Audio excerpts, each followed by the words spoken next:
نحمده ونصلي ونسلم على سيدنا ومولانا محمد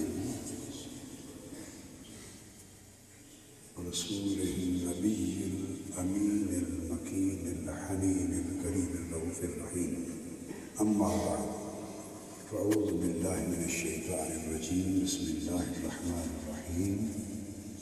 قال الله تبارك وتعالى في كتابه المجيد: فاستقم كما أمرت. صدق الله مولانا العظيم.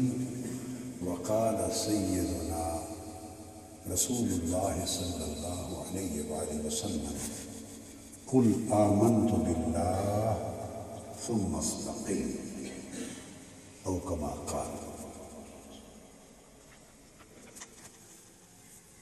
محترم علماء کرام، مہمانان گرامی قدر،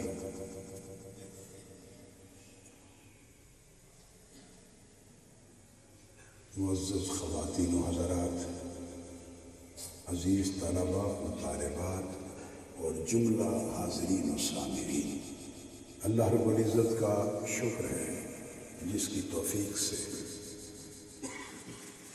ہم بعد نماز جمعہ کے اس ہفتہ وار درس حدیث میں جمع ہیں۔ ہمارا موضوع تسلسل کے ساتھ استقامت چل رہا ہے۔ پچھلے جمعۃ المبارک میں ہم نے اس موضوع کو، یعنی استقامت کے موضوع کو، قرآن مجید کی آیات کریمہ کی روشنی میں بیان کیا۔ آج ہم بحمد اللہ تعالی اس پر چند دیگر احادیث نبوی کی روشنی میں اس موضوع کو تھوڑا اور واضح کرنا چاہتے ہیں، اور اس کے ساتھ خلفائے راشدین اور ائمہ اور اکابر اسلام، ان کی تصریحات اور تائیدات اور ان کی آراء اور ان کے اقوال اس موضوع کے مفہوم کو واضح کرنے کے لیے بیان کریں گے انشاءاللہ۔ قرآن مجید کی آیہ کریمہ جو میں نے آج کی گفتگو کے لیے تلاوت کی، یہ اس آیہ کریمہ کا ایک چھوٹا سا حصہ ہے جس میں اللہ رب العزت نے فرمایا: فاستقم کما امرت۔ اے حبیب مکرم، آپ استقامت کے مقام پر فائز رہیے، آپ مقام استقامت پر فائز رہیے، یا عمل استقامت کو جاری رکھیے، یا استقامت کو تھامے رہیے، کما امرتا، جیسے آپ کو حکم دیا گیا ہے۔ آقا علیہ الصلوۃ والسلام پہلے ہی استقامت پر ہیں، بلکہ اہل ایمان کو استقامت کی خیرات عطا کرنے والے ہیں، اور اہل ایمان کی استقامت کا ذریعہ بننے والے ہیں۔ قرآن مجید میں بعض اوقات ایسے احکام آتے ہیں، جیسے اس میں آ گیا فاستقم، تو بعض مترجمین، ترجمہ کرنے والے، اور بعض مفسرین، قرآن کی تفسیر کرنے والے، اور بعض علماء اور مبلغین، قرآن کا بیان کرنے والے، اس کا سادہ سا لفظی ترجمہ اس انداز سے کر دیتے ہیں کہ عام قاری جس کو قرآن مجید کے معارف پر اور مفاہیم پر اور مطالب پر پختگی حاصل نہیں ہوتی، اس کی نظر میں گہرائی نہیں ہوتی، اور مقامات کو صحیح طور پہ وہ نہیں سمجھتا، تو سادہ ترجمہ پڑھ کے اس کے ذہن میں بعض اوقات شان رسالت مآب صلی اللہ علیہ وآلہ وسلم میں اس کے ذہن میں اشکال پیدا ہو جاتے ہیں، ایسے خدشات پیدا ہو جاتے ہیں جو بعض اوقات اس کے عقیدہ رسالت اور شان و عظمت رسالت کے بارے میں اس کے فکر اور اس کے تصور کو متاثر کرتے ہیں، نقصان دیتے ہیں۔ عام آدمی یہ سمجھتا ہے کہ جب حضور علیہ السلام کو یہ حکم دیا گیا ہے کہ آپ استقامت اختیار کریں، کوئی خدا نہ خواستہ ایسی بات تو نہیں کہ آپ پہلے استقامت میں کامل نہیں تھے اور اللہ نے حکم دیا کہ استقامت اختیار کریں۔ یہ ایک مثال ضمناً آ گئی، اس طرح کے کئی مقامات آتے ہیں۔ کبھی آتا ہے آپ خواہشات کی پیروی نہ کریں، ایسا ترجمہ کرنے والے یہی ترجمہ لکھیں گے، آپ اپنی خواہشوں کی پیروی نہ کریں۔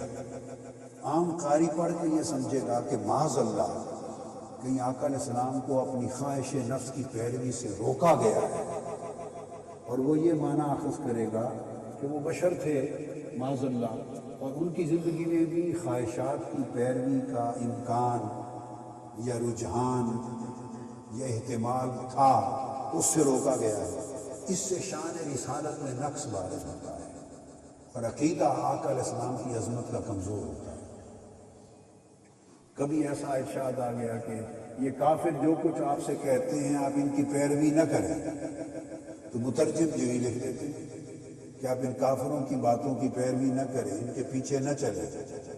اب قاری نے، جب عام قاری نے اس قرآن کا ترجمہ اردو میں پڑھنا ہے تو وہ اس طرح کے جگہ جگہ پر جملے بیان قرآن کے ترجمے پڑھ کر اس کے عقیدے میں دراڑیں آنے لگتی ہیں، اور وہ شان رسالت مآب صلی اللہ علیہ وسلم کے بارے میں جو اعلیٰ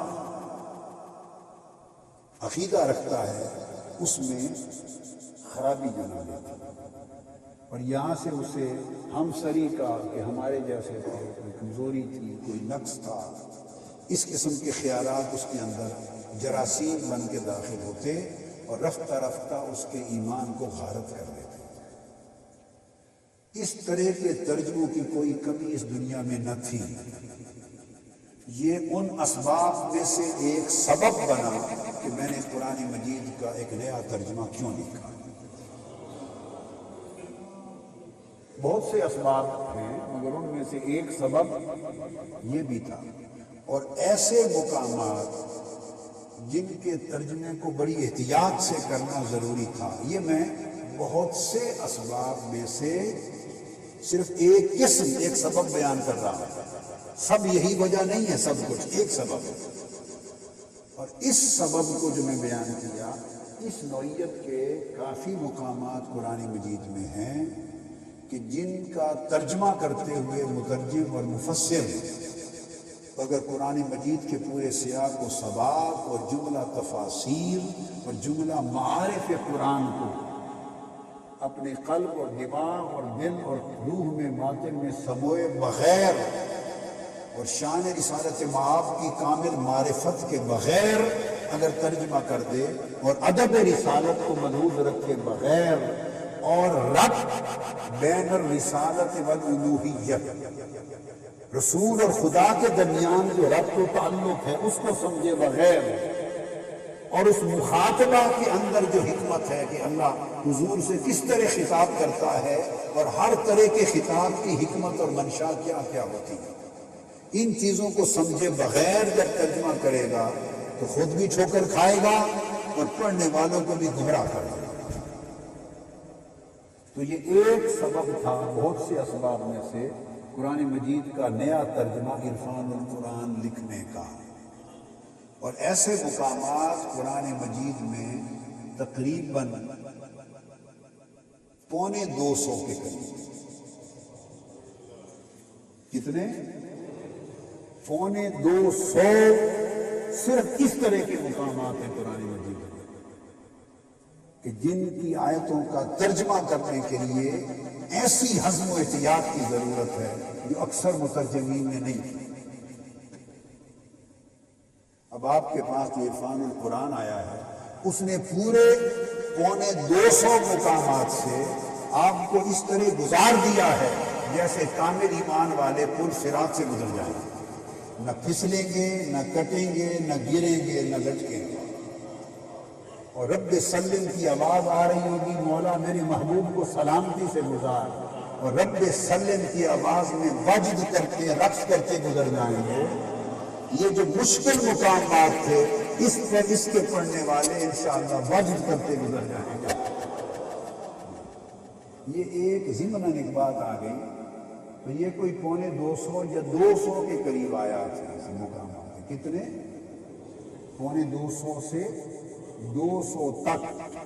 اور میں نے اب ان تمام مقامات کو اپنے ترجمہ کے دوران الگ بھی کر دیا ہے، اور تفسیر پر، معرفت قرآن پر، ان مقامات پر ایک الگ کتاب بھی مکمل کر رہا ہوں۔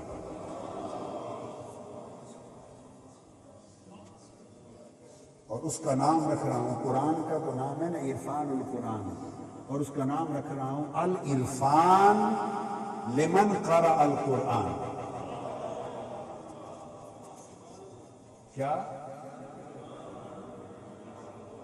لمن قرأ القرآن، کہ معرفت، صحیح معرفت ان لوگوں کے لیے جو قرآن کے پڑھنے والے ہیں۔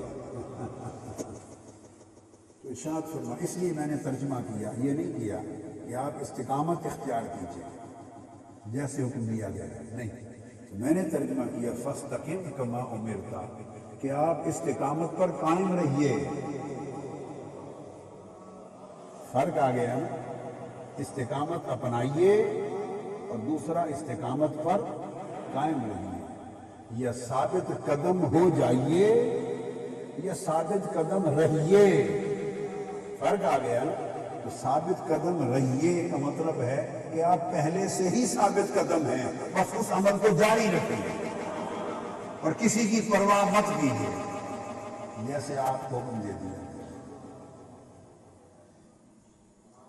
آپ سمجھ گئے نا؟ جیسے کہا گیا وَاصْبِرْ لِحُکْمِ رَبِّکَ، اب ترجمہ کرے گا آپ اللہ کے حکم کے لیے صبر کریں، یہ صبر کیجئے، تو یہ کہنا کہ آپ صبر کیجئے، آپ صبر کریں، اس کا ایک اور امپیکٹ ہے، معنوی امپیکٹ ہے مختلف۔ اور یہ کہنا وَاصْبِرْ لِحُکْمِ رَبِّکَ، رب کے حکم کی خاطر صبر پر قائم رہیے، یہ صبر جاری رکھیے، صبر، تو دونوں میں فرق آ گیا کہ صبر جاری رکھیے کا مطلب ہے جیسے آپ ہمیشہ سے صبر پر قائم ہیں تو اسی کو جاری رکھیے۔ فَإِنَّكَ بِأَعْيُنِنَا، لوگ تکلیف دیتے ہیں یا تانے دیتے ہیں، ان کی پرواہ نہ کریں، آپ اپنے صبر پر قائم رہیے، تو لوگوں کو نہ دیکھیے، ہمیں دیکھیے، ہم جو ہر وقت آپ کو دیکھتے رہتے ہیں، ہم جو ہر وقت آپ کو دیکھتے رہتے ہیں، وہ جو ہمارا تکنا ہے آپ کو ہر وقت، بس اس تکنے کو تکیے اور ہمیشہ صبر پہ قائم رہیے، اس تکنے پہ نگاہ رکھیے، ہم جو آپ کو تکتے رہتے ہیں۔ یہ قسمیں ہیں اس ترجمے میں جو آپ کبھی پڑھیں گے، اور اگر جو اہل علم ہیں جن کو ذوق ہے قرآن پڑھنے اور سمجھنے کا، وہ 8 10 یا 5 4 2 4 تراجم اور رکھ کر سامنے اور پھر ترجمہ پڑھیں اور موازنے کے ساتھ چلیں، تو ان کو دراصل عرفان القرآن کی سمجھ تب آئے گا۔ صرف پڑھ لیا عرفان القرآن تو اس کا اندازہ کئی چیزوں سے ہوگا، بہت چیزوں سے ہوگا، پھر بھی ہوگا، مگر اس کے اگر صحیح معنوں میں اس نے اس امت کو کیا دیا ہے، اور صدیوں کی قرآنی علم کی اور قرآنی ترجمہ و تفسیر کی تاریخ میں کیا اضافہ کیا ہے، کیا نیا باب کھولا ہے، اگر یہ جاننا ہو تو بڑے بڑے چوٹی کے 2 4 ترجمے سامنے رکھ کر آدمی پڑھے، پھر سمجھ آئے گی۔ فقیرانہ آئے صدا کر چلے، میاں خوش رہو ہم دعا کر چلے۔ اسی بات کو آقا علیہ السلام نے ارشاد فرمایا۔ سفیان بن عبداللہ کو جب انہوں نے پوچھا، جو حدیث چل رہی ہے کہ یا رسول اللہ ایک ہی سبق بتا دیں، تو فرمایا پھر ایک ہی سبق تو یہ ہے کہ ایمان لاؤ اور استقامت پہ ہو جاؤ۔ ایمان اور استقامت۔ ایمان، قل آمنت باللہ ثم استقم، ایمان لاؤ اور استقامت سے رہو، ثابت قدم رہو، استقامت، یہ وہ حدیث ہے۔ اب آج استقامت کے تھوڑا معنی برباد کرتے ہیں اس حدیث پاک کی شرح۔ ایک بات تو میں نے پہلے عرض کر دی تھی غالباً پچھلے جمعہ کو، کہ استقامت میں جو سین ہے یہ سین طلب ہے، سین سوال ہے۔ سوال میں سین ہوتی ہے نا، یہ سین سوال ہے، یعنی اس میں اللہ تبارک و تعالیٰ نے تعلیم دی ہے کہ آپ اللہ سے ثابت قدم رہنا مانگیں۔ ثابت قدمی مانگنا، اس کو استقامت کہتے ہیں۔ اور اس میں ایک بڑا لطیف صوفیانہ اور عارفانہ نکتہ ہے، اور یہ نکتے صوفیوں، عاشقوں اور عارفوں کے ساتھ ہوتے ہیں، کے پاس ہوتے ہیں۔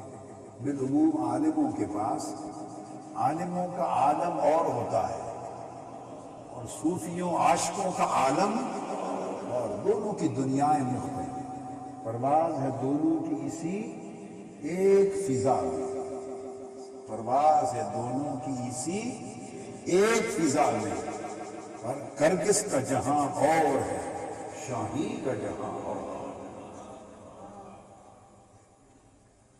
تو وہ کیا ہے جو بات آپ بتا رہا ہوں، یہ تفسیر میں، شرح میں، کتابوں میں، یہاں بھی کہیں ڈسکس نہیں ہے، کہیں ڈسکس نہیں ہے۔ میری نظر سے کہیں نہیں گزری پوری زندگی میں بات سے، کسی نے کی ہو اور میری نظر میں نہ گزری ہو تو جدا بات ہے۔ ایک بات جو توجہ طلب جو بتا رہا ہوں کہ جو نظر سے نہیں گزری، جو نظر سے نہیں گزری، یہ جو استقامت ہے جس میں سوال ہے کہ اللہ سے قائم رہنے اور ثابت قدم رہنے کا سوال کریں،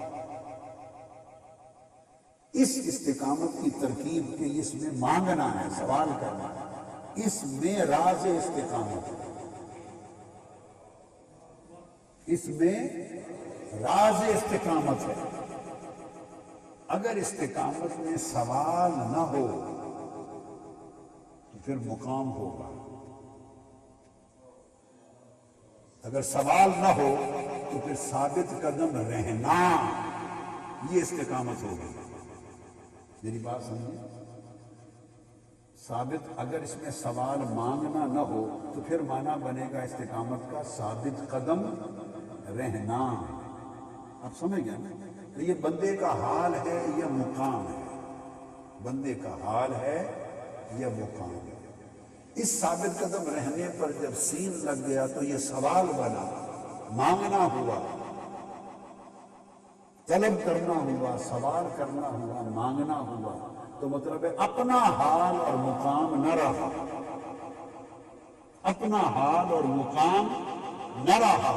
اور جب اللہ سے مانگا تو مطلب یہ ہوا کہ مولا میرا تو حال ہی کوئی نہیں، میں تو کسی مقام پر نہیں ہوں اور میرا کوئی حال نہیں، اور مجھ میں صلاحیت اور طاقت اور استعداد اور قوت اور قابلیت ہی نہیں کہ میں ثابت قدم رہوں۔ اگر میرا حال پوچھیں تو میں تو بھٹکنے والا ہوں، پھسلنے والا ہوں، لڑکھڑانے والا ہوں، اور لڑکھڑا کے گر جانے والا ہوں۔ میرا تو حال ہی نہیں کہ میں ثابت قدمی سے رہ سکوں اور چل سکوں۔ تو استقامت کا جو صوفیانہ اور عارفانہ معنی ہوا وہ یہ کہ مولا تجھ سے مانگتا ہوں کہ مجھے قائم رکھ، تجھ سے مانگتا ہوں کہ مجھے ثابت قدم رکھ۔ تو گویا صوفیوں کی استقامت اور عالموں کی استقامت میں فرق ہو گیا۔ عالموں کی استقامت ہے ثابت قدمی، عالموں کی استقامت ہے ثابت قدمی، اور عاشقوں اور عارفوں کی استقامت ہے ثابت قدمی کی بھیک، ثابت قدمی کی۔ تو جب سوال کیا تو اس بات کا اقرار ہوا کہ اپنی نفی کر دیا، تو پہلے نفی ذات ہو گئی۔ اگر ثابت قدمی ہوئی تو یہ خوبی ہوئی، اگر ثابت قدمی ہے تو یہ ایک بولیے خوبی ہوئی، ایک صفت ہوئی، ایک وصف ہوا، ایک کمال ہوا، اور کمال کا اس صاحب استقامت کے لیے وہ کمال ثابت ہوا کہ میں ثابت قدم ہوں، میں اللہ کے امر پر قائم ہوں۔ اس وصف اور صوفی کا اثبات اپنی ذات کے لیے ہوا۔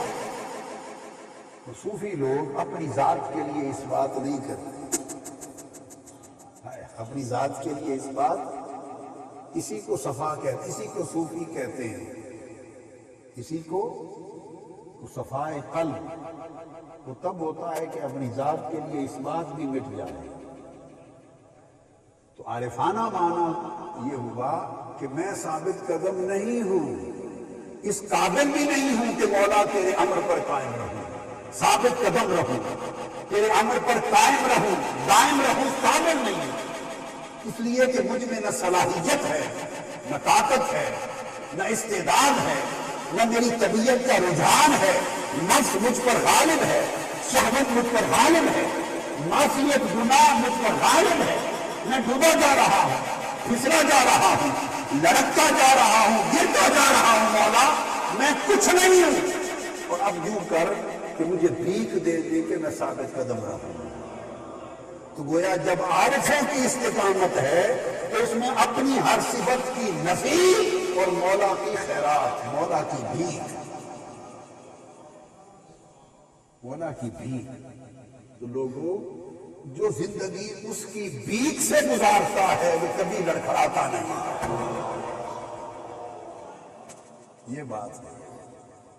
جس کی زندگی کا مدار مولا کی بھیک پر ہے، رب کی خیرات پر ہے، اللہ کی عطا پر ہے، اللہ کے کرم پر ہے، اللہ کے جود پر ہے، اللہ کی سخا پر ہے، جو خدا کا منگتا ہے، خدا کا سوالی ہے، خدا کے در کا بھکاری ہے، جس کا دامن سوال ہمیں وقت اپنے رب کے سامنے کھلا ہے، اور قدم قدم پر اس کا بھکاری، اس کا محتاج ہے، اس کو نہ کوئی لڑکھڑا سکتا ہے نہ گرا سکتا ہے، کہ وہ زندہ بھی اس کی بھیک سے ہے، وہ کھڑا بھی اس کی عطا سے ہے، وہ چلتا بھی اس کے کرم سے ہے، اس کی نگاہ خود پر نہیں خدا پر ہے، اس کی نگاہ خود پر نہیں خدا پر ہے، اس کی نگاہ اپنی ذات پر نہیں ذات حق پر ہے، اپنی صلاحیت پر نہیں اس کی قدرت پر ہے، اپنی استعداد پر نہیں اس کے کرم پر ہے۔ وہ اپنی ذات سے ہر امکان کی نفی کر دیتا ہے، نفی کر دیتا ہے۔ تو گویا خود استقامت میں اس بات کا درس ہے، معنی استقامت میں۔ یہ میں نے تفسیر کی صرف استقامت میں سین سوال کی، هذا تفسیر سین السوال فی الاستقامة، شرح سین السوال فی لفظ الاستقامة۔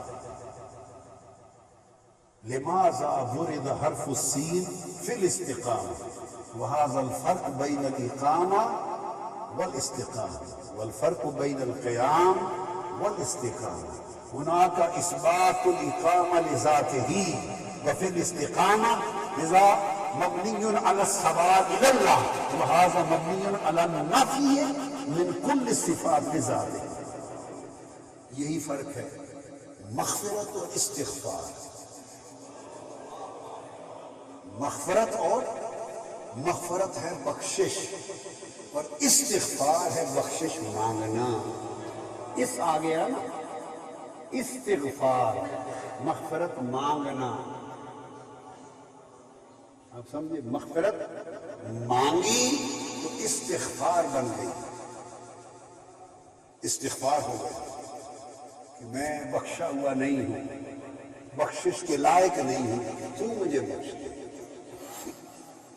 تو مجھے بخش دے۔ اور یہ فرق ہے فہم اور استفہام میں۔ استفہام میں سین ہے سوال کا. استفہام کا معنی ہے مجھے فہم دے، مجھے سمجھ دے، تو مجھے سمجھا. میں سمجھا ہوا نہیں ہوں، میں سمجھا نہیں ہوں، تو مجھے سمجھا. مجھے فہم نہیں ہے، تو مجھے فہم دے. تو جب مانگا جائے اس میں باب استفعال ہو جاتا ہے، سین لگتی ہے. مانگا جائے. اب آپ کو سمجھ آ رہی ہے نا بات؟ تو استفہام ہو جاتا ہے. اسی طرح کمال سے استکمال، میں کامل نہیں ہوں، تو مجھے کامل کر. کامل نہیں ہوں، تو مجھے کامل کر. یہ استکمال جب لگا تو اس سے کامل بننا مانگا. میں کامل نہیں، تو مجھے کامل کر. میں نے آپ کو مثالیں دے دی اس بات کی، ویسے علمی نکتہ ہے، سمجھ میں آ گیا کہ نہیں؟ استحکام کیا؟ تو مجھے مضبوط کر. یعنی مضبوطی مانگنا، مضبوطی طلب کرنا، مضبوطی طلب کرنا. وہ طریقے جن سے مضبوطی ہو جائے ان کو اختیار کرنا مانگنا تو طلب ہے، سوال ہے. اسی طرح اس کی استفسار، فصل سے، یعنی مجھے شرح، میں تفصیل نہیں جانتا. استفسار کہتے ہیں سوال کرنے کو، پوچھنا کہ تو مجھے بتا، تو مجھے بتا. علم ہے. پھر استعلام، تو مجھے انفارمیشن دے، تو مجھے علم دے، تو مجھے بتا، میں نہیں جانتا. اب آپ کو سمجھ آ گئی تمام الفاظ میں یہ جو اس لگا، اس کا معنی یہ ہے، سین بنی نا، سین الف حمزہ کے ساتھ. تو اس کا معنی یہ ہے کہ میرے پاس نہیں، تو دے، میں مانگتا ہوں. اب بنا استقامہ، مولا تو مجھے قائم کر، تو مجھے قائم کر. میں لڑکھڑا رہا ہوں، تو مجھے سنبھال. آ میرے ہمدم مجھے اب تھام لے. آ میرے ہمدم مجھے، یہ 1968 کے بعد یہ شعر مجھے آج یاد آیا. 1968 میں، اس سن میں 68 کے بعد یکایک ابھی یاد آیا. اے میرے ہمدم مجھے اب تھام لے، زندگی سے بھاگ کر آیا ہوں.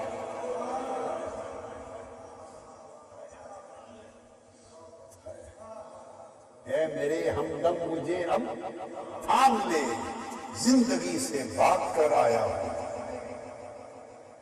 یہ تھام لینے کی جو درخواست ہے، جو تھام لینے کی درخواست ہے، مجھے اب تھام لے. اس تھام لے کو استقامت کہتے ہیں. مجھے اب تھام لے، یہ استقامت ہے. اب اس کے لیے اللہ رب العزت نے اس میں ارشاد فرمایا. اسی کے تحت وہ جو آیت کریمہ ہم نے پیچھے پڑھی تھی، ان الذین قالوا ربنا اللہ ثم استقاموا، جو لوگ کہتے ہیں ہمارا رب اللہ ہے اور پھر اس پر قائم ہو جاتے ہیں. مطلب قائم ہو جاتے ہیں کا دراصل مطلب یہ ہے کہ پھر اس پر ثابت قدم رہنا، اس سے مانگتے رہتے ہیں. ثابت قدم رہنا، اس سے مانگتے رہتے ہیں. اس مانگ، اب یہ تو ہے اپنی حالت، مانگنے والوں کا حال کہ ہم ثابت قدم نہیں ہیں، تو مجھے اب تھام لے.